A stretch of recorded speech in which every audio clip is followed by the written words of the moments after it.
जीवन जगणं ही एक कला आहे आणि ती आत्मसात करणं आवश्यक आहे. हे माणसाला ज्ञात होणं अत्यंत जरुरीचं आहे.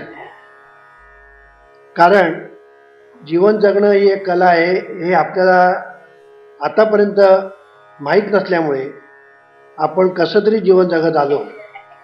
त्याला काही अर्थ नव्हता. नशिबात असेल त्याप्रमाणे घडेल. नशिबात जे असेल त्याच्या पलीकडे आपण काही करू शकत नाही. परीक्षेमध्ये पास होणं किंवा नापास होणं हे आधीच ठरलेलं आहे, नशिबातच ठरलेलं आहे. त्या आपण अभ्यास केला नाही तरी चालेल, कारण नापासच होणार आहे. कारण ज्योतिषाला विचारलेलं असतं नापासच होणार आहे तर मग अभ्यास कशाला करा. असं तऱ्हेने आपण पूर्ण दैववादी आणि नशीबवादी होतो. पण जीवनविद्येचं तत्त्वज्ञान जेव्हा आम्ही मांडायला सुरुवात केली तेव्हा हे सर्व चुकीचं आहे, खोटं आहे हे आम्ही आवर्जून सांगायला सुरुवात केली. कारण नशीब हे आकाशातून पडत नाही किंवा जमिनीतून उगवत नाही, ते आपल्यातूनच निर्माण होत असतं. हे पहिलं आपण लक्षात ठेवलं पाहिजे. म्हणून आपण जे करू त्याच्यातून नशीब निर्माण होतं. म्हणून आपण काय करायचं आणि आपण काय करायचं नाही हे आपणच ठरवायचं असतं, अन्य कोणीही नाही. आणि म्हणून हे जीवन जगणं ज्याला असं आपण म्हणतो, ती कला असं आपण एकदा म्हटलं की मग त्या कलेचं आपल्याला अभ्यास करावा लागतो. कला म्हटली रे म्हटली, विद्या म्हटली रे म्हटलं, शास्त्र म्हटलं रे म्हटलं की त्याचा अभ्यास करणं हे ओघाने आलं. जर या शास्त्राचा अभ्यास झाला नाही तर जीवनविद्येवर नुसतं आपण जरी ऐकलं तरी सुद्धा त्याचा आपल्या जीवनावर परिणाम होणार नाही. उलट विपरीत परिणाम होण्याची शक्यता असते. म्हणजे असं की आम्ही आता जीवनविद्या बरीच ऐकलेली आहे, आम्हाला बरंच समजायला लागलेलं आहे, असं होण्याची शक्यता असते. म्हणून ह्याच्यासाठी जीवनविद्येचा अभ्यास होणं हा एक महत्त्वाचा भाग आहे. हे मी पुन्हा पुन्हा आता सांगायला लागलेलो आहे. त्याची कारणं एवढ्यासाठी आहे की अभ्यास केल्याशिवाय हे जीवनविद्या आपल्या पदरात पडणार नाही, हे मला आता कळून चुकलेलं आहे. म्हणून आपण अभ्यास करा. मी ही जीवनविद्या जी निर्माण केली त्यावेळेला त्याच्या पाठीमागे किती चिंतन होतं, त्याच्या पाठीमागे किती अभ्यास होता, त्याच्या पाठीमागे किती कष्ट होते, त्याच्या पाठीमागे किती मी साधना केली, हे तुम्हाला काहीच माहीत नाही. यातलं तुम्हाला काहीच माहीत नाही. तुमच्या पुढे आयतं ताट म्हणतात तसं येऊन पडलं. आणि हे आयतं ताट येऊन पडल्यानंतर आईचे कष्ट जसं लेकरांना कळत नाही, कारण लेकराच्या पुढे ते सहज आलेलं असतं. पण आईचे कष्ट आईलाच फक्त माहीत असतात, लेकरांना माहीत नसतं. आणि म्हणून आईने केलेल्या कष्टाची जाणीव लेकरांना कधी होतच नाही. म्हणून याच्यासाठी हा जो अभ्यास आहे, हा अभ्यास आपण जर केला नाही तर तुमच्या पुढ्यामध्ये ताटपाट मांडून ते वाढून जरी ठेवलं, कालून जरी ठेवलं आणि तोंडात जरी घातलं तरी गिळायचं कोणी, चावायचं कोणी आणि पचवायचं कोणी, हा प्रश्न तुम्हीच मला विचाराल असं मला आता वाटू लागलेलं आहे. कारण अभ्यासच करायचं नाही असं एकदा जर ठरवलं माणसाने तर त्याच्या पुढे ब्रह्मदेव सुद्धा काही करू शकणार नाही. म्हणून हा जो अभ्यास आहे जीवनविद्येचा, हा अभ्यास कसा करायचा असतो त्याची आपण जाणीव करून घेतली पाहिजे. हा अभ्यास श्रवणातून करायचा असतो, वाचनातून करायचा असतो, साधनेतून करायचा असतो, चिंतनातून करायचा असतो आणि सद्गुरू संगतीतून करायचा असतो. या 5 गोष्टी अत्यंत महत्त्वाच्या आहेत, हे आपण लक्षात ठेवलं पाहिजे. सद्गुरू संगतीतून हा जर अभ्यास झाला नाही आणि तुम्ही जर इंडिपेंडेंटली अभ्यास केला, स्वतंत्र अभ्यास केला, तर त्याचा परिणाम इतकाच होईल की आपण जे काही करतो आहोत ते चुकीचं करतो आहोत का बरोबर करतो आहोत हे त्यांना कळणार नाही. ते चुकीचंच करत राहतील आणि त्यांना असं वाटत राहील की आपण करतो ते बरोबर आहे. आपण जे दुसऱ्याला ज्ञान देऊन राहिलेलो आहे तेही बरोबर आहे असं त्यांना वाटत राहील. वास्तविक ते चुकीचं देऊन राहिलेलं आहे हे त्यांनाही कळत नाही, ऐकणाऱ्यांनाही कळत नाही. कारण का हे चुकीचं आहे का बरोबर आहे हे समजावून घेतलं पाहिजे सद्गुरूकडून. ते जर करून घेतलं नाही तर त्याचे परिणाम दोघांनाही भोगावे लागतात, ऐकणारा आणि सांगणारा या दोघांनाही भोगावे लागतात. म्हणून ह्याच्यासाठी जीवनविद्येचा अभ्यास आपण जो करतो तो बरोबर आहे का, आपण सांगतो ते बरोबर आहे का, आपण साधना करतो ती बरोबर आहे का, दिव्य साधना आपल्याला खरोखर समजली का आपल्याला नुसती समजली असं वाटतं. हे सगळं सद्गुरूकडून तुम्ही जोपर्यंत त्याचा निकष लावून घेत नाही, सद्गुरूकडून समजावून घेत नाही की मी करतो ते बरोबर का चूक, तोपर्यंत आपण आपल्याच मनाने जे काही करत राहू त्याच्यातून चांगलं तर निष्पन्न होणार नाही, पण वाईट निष्पन्न होण्याची शक्यता असते. म्हणून या गोष्टीची मला जाणीव आताशा पुन्हा पुन्हा करून द्याविषयी वाटते. त्याचं एकमेव कारण की मी ज्या वेळेला माझ्या नामधारकांचं किंवा साधकांचं किंवा प्रवचनकारांचं मी ज्यावेळेला कौतुक करतो त्यावेळेला तो कौतुकाचा भाग हा एक प्रोत्साहनाचा भाग असतो. हे आपण नेहमी लक्षात ठेवा. आता या सगळ्या गोष्टी मला सांगण्याची वेळ आलेली आहे, कळलं की नाही. तेव्हा हा एक प्रोत्साहनाचा भाग असतो. त्यांनी कोणी असं समजू नये की महाराज आता मला प्रवचन करायला सांगितलं की आता मी पूर्ण झालो, असं कोणीही समजू नये. कोणी म्हणजे कोणीच समजू नये. कारण असं जर तुम्ही समजलं तर त्याच्यातून अधोगती निर्माण होण्याची शक्यता आहे. आणि म्हणून याच्यासाठी, कारण अहंकार ज्याला आपण म्हणतो, हा अहंकार हा काली आहे असं मी मागल्या खेपेला त्या पुस्तकात लिहिलेलं आहे, हीच खरी मूर्तीपूजा व हाच खरा धर्म. याच्यामध्ये अहंकारावर मी जे लिहिलेलं आहे की हा अहंकार कसा लपून बसलेला असतो ते आपल्याला कळणार पण नाही. तो असा लपून बसलेला असतो, जिथे देव लपून बसलेला असतो तिथेच तो लपून बसलेला असतो. देव म्हणजे आपला भगवान श्रीकृष्णाला आपण चोर म्हणतो, गोकुळचा चोर असं आपण त्याला म्हणतो. हा गोकुळचा चोर हा या गोकुळामध्ये, चोर याचा अर्थ चोरून बसलेला आहे, तो आपल्या हृदयामध्ये चोरून बसलेला आहे. आणि त्याच्या शेजारी मांडीला मांडी लावून हा अहंकार चोरून बसलेला आहे. हे जर आपल्या ध्यानात आलं नाही तर हा चोर मागे राहील, अहंकार फोडील आणि आपला इंगा काय तो दाखविल्याशिवाय राहणार नाही. म्हणून याच्यासाठी अभ्यास होणं आवश्यक आहे. जीवनविद्येचा अभ्यास हा जर झाला नाही तर आपल्याला खरोखरच काही समजणार नाही. कारण जीवनविद्या इतकी स्थूल नाही, इतकी उथळ नाही, इतकी वरवर नाही. त्याच्यावर खूप चिंतन झालेलं आहे, खूप खोल अभ्यास झालेला आहे, असे त्यानंतरही सिद्धांत झालेले आहेत, हे आपण लक्षात ठेवाय. तेव्हा कोणालाही मी बोलायला, आता इथे कुडपकर वहिनी येऊन बोलली, छान बोलली, उत्कृष्ट बोलली आणि न सांगता बोलली इथे येऊन. आता मला सांगा, हिला जर मी उद्या प्रवचन करायला सांगितलं आणि ती जर समजायला लागली आता आम्ही पूर्ण झालो तर कसं होईल.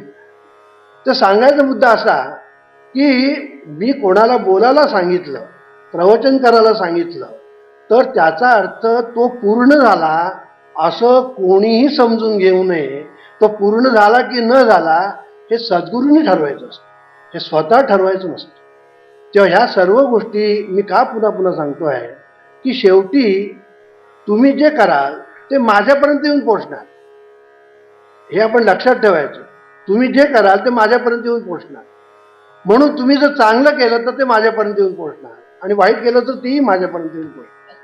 आणि म्हणून याच्यासाठी मला ही जबाबदारीने मला ह्या गोष्टी पुन्हा पुन्हा सांगाव्या लागतात.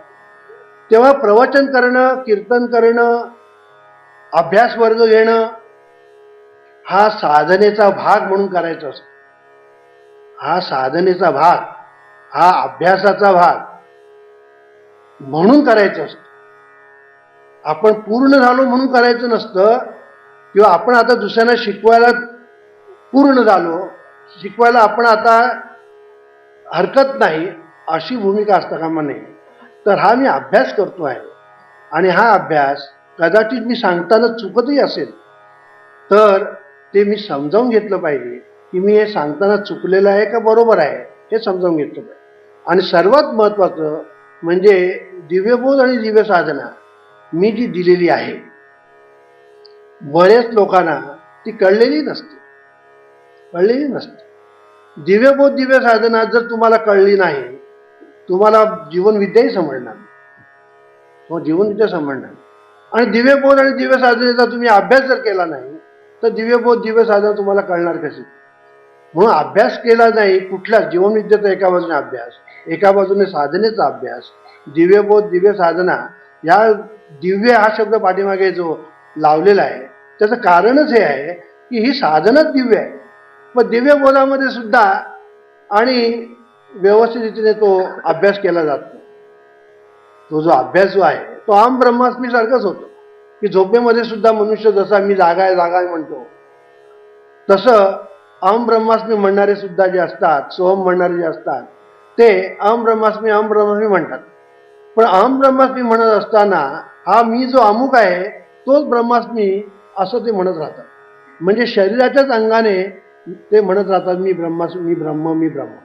ते सांगायचा मुद्दा असा की हा सगळा जो प्रकार जो आहे हा प्रकार का होतो, अभ्यासाला माणूस ज्याला कमी पडतो त्यावेळेला ह्या सगळ्या गोष्टी होतात.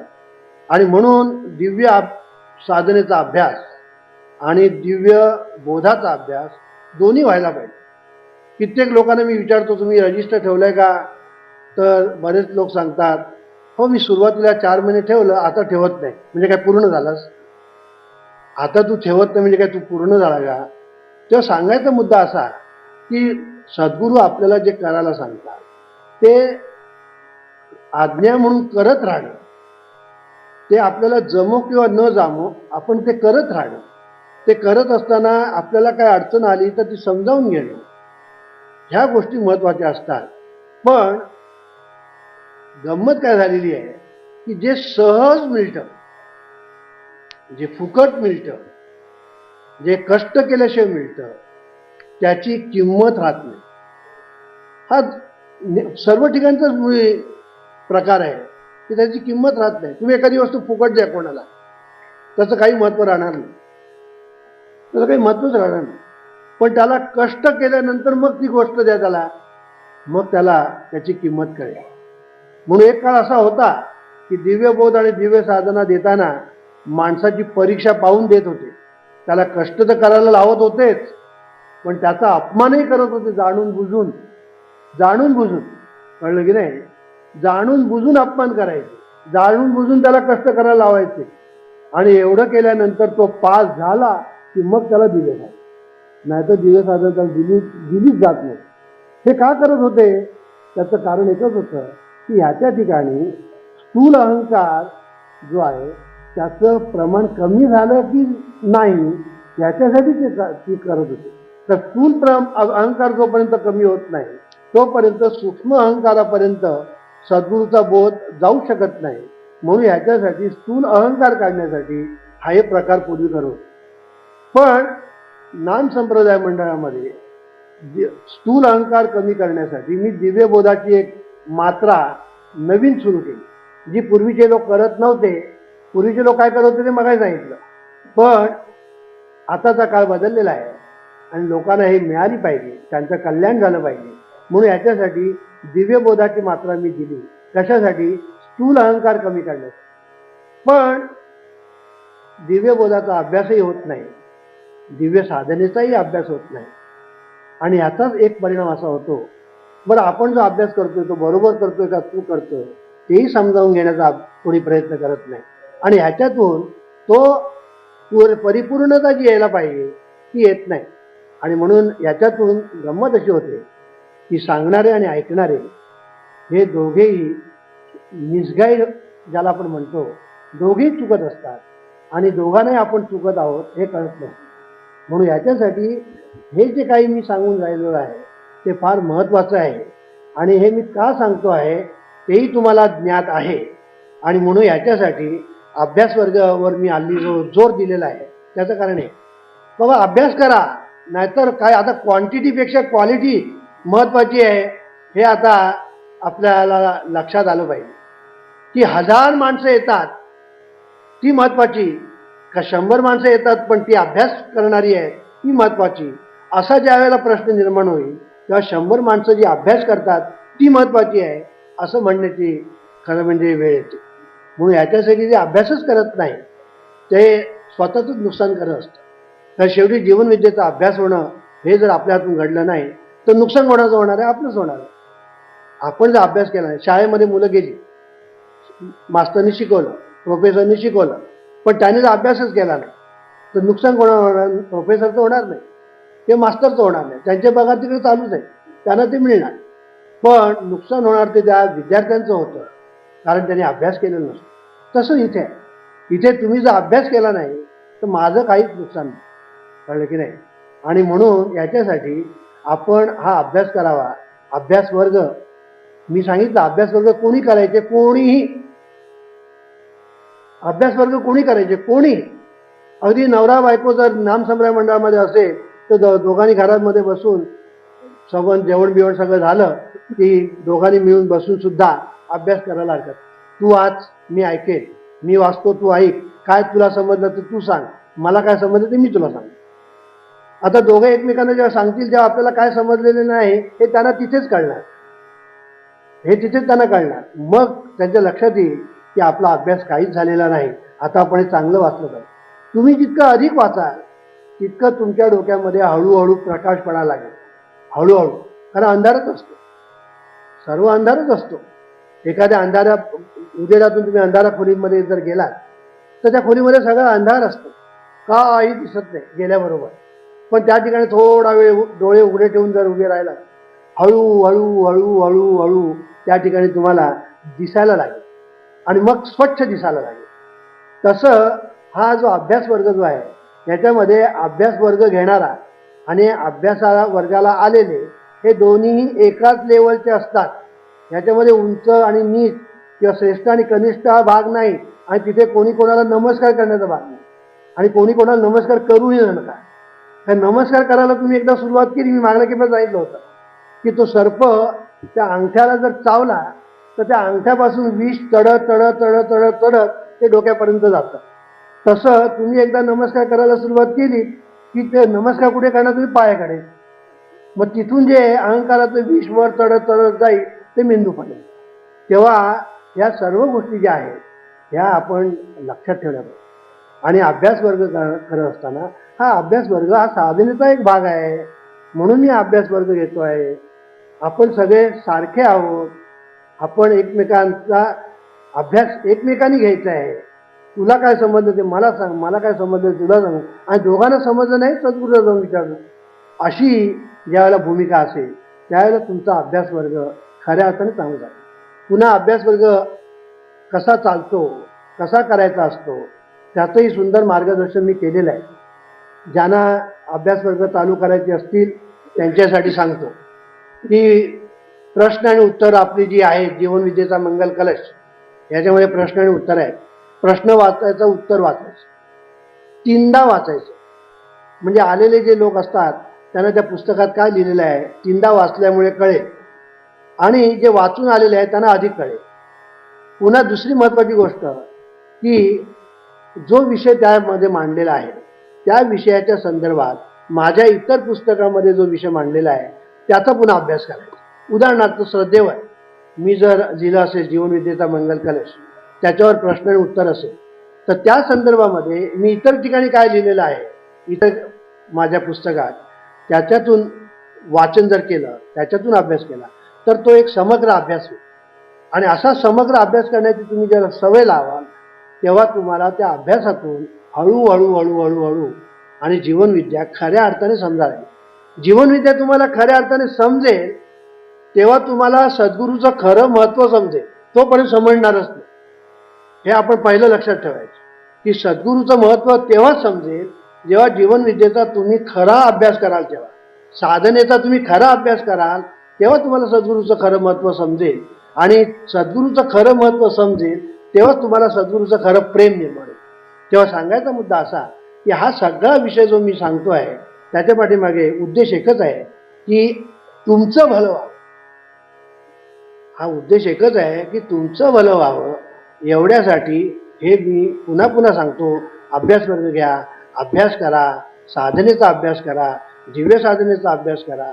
तुम्हाला जी साधना दिली असेल, साधं नामस्मरण दिलं असेल ना ते करा, श्वासात दिलं असेल नामस्मरण ते करा. जो अभ्यास तुम्हाला दिलेला असेल ज्या स्टेजवर, तो तुम्ही प्रामाणिकपणे करा, की पुढला अभ्यास घ्यायला तुम्ही पात्र ठरा. शेवटी पात्र ठरणं हे महत्वाचं आहे. गंमत अशी आहे की आपण सद्गुरु कृपेला पात्र झालो पाहिजे, पात्र ठरलो पाहिजे. हे पात्र म्हणजे काय? पात्र याचा अर्थ आपण भांड ज्याला आपण म्हणतो त्याला आपण पात्र म्हणतो. आता पात्र हा शब्द कसा आला कदाचित तुम्हाला माहीत नसेल म्हणून सांगतो. पात्र हा शब्द कसा आला? पात्र म्हणजे पत्रा जो असतो त्या पत्र्याला ठाकठूक ठाकठूक ठाकठूक करून ज्यावेळेला विशिष्ट आकार दिला जातो तेव्हा त्याला पात्र असं म्हणतात. लक्षात कळलं की नाही? म्हणून हे पात्र होण्यासाठी सद्गुरूकडून ठाकठूक ठाकठूक करून घेतलं पाहिजे. कळलं की नाही? तेव्हा तो पात्र होईल, नाही तर होणार नाही. आणि हे पात्र झाल्यानंतर सुद्धा कुठे काही भोग पीक राहिलं नाही ना ते बघायला पाहिजे. नाही तर पुन्हा एखादा जर भोग त्या पात्राला जर असेल तर तुम्ही किती त्याच्यावर जर ओतत राहिलात तर खालून ते गळत राहील. आणि जमिनीला जर लावून भांड असेल तर ते गळतं आहे हेही कळणार नाही. ते गळून चाललेलं आहे पण ते गळतं आहे हेही कळणार नाही. कारण का? जमिनीला वरून भरत आहे, खालून गळत आहे, शेवटी बघावं तर काहीच उरलं नाही, असं होऊन जाईल. म्हणून पात्र आपलं जे आहे हे पात्र पहिलं ठाकठूक करून घेतलं पाहिजे.